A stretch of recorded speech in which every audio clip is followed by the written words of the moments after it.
চলুন শ্বেত শিকার গল্পটা ব্যবচ্ছেদ করা যাক আর দেখি এর ভেতরে কি ভয় লুকিয়ে আছে।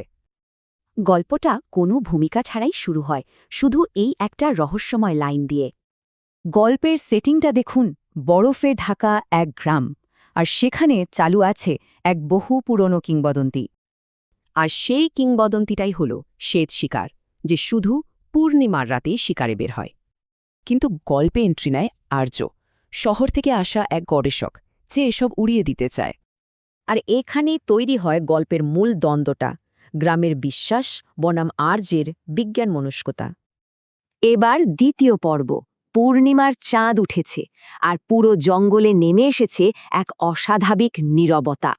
প্রথমে একটা পায়ের ছাপ, দেখেই বোঝা যায় ওটা মানুষের নয়, বরং আরও ভয়ঙ্কর কিছুর। এই প্রথমবার আর্যের বিজ্ঞানের বর্মটা যেন ফেটে গেল, আর ভেতর থেকে বেরিয়ে এলো আদিম ভয়। আর তখনই বরফের ভেতর থেকে উঠে এলো একটা সাদা আকৃতি। ওটা হাঁটছে না, যেন ভেসে যাচ্ছে। আর চোখ দুটো টকটকে লাল। পুরো বর্ণনায় শুধু এই একটাই ভয়ঙ্কর ডিটেল দেওয়া হয়েছে। এরপরেই শিকার শুরু হয়ে যায়। গ্রাম থেকে ভেসে আসতে থাকে বিকৃত সব চিৎকার। আর্য তখন একটাই কাজ, দৌড়ানো। সেই অদৃশ্য আতঙ্কের থেকে সে কেবল দৌড়াতেই থাকে।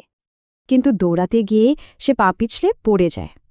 তার অসহায় অবস্থাটা আরও বেড়ে গেল। আর ঠিক তার পেছনেই নিঃশব্দে ছায়ার মতো পিছু নিচ্ছে সেই প্রাণীটা। কি ভয়ঙ্কর!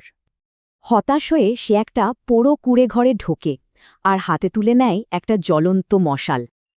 এরপর ক্লাইম্যাক্স, দরজা ভেঙে প্রাণীটা ভেতরে ঢোকে, আর আর্য মশালটা ছুঁড়ে মারে।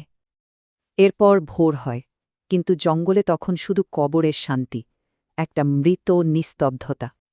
আর্য প্রাণে বেঁচে গেছি ঠিকই, কিন্তু দানবের মুখোমুখি হওয়ার পর সে আর আগের মানুষটা নেই।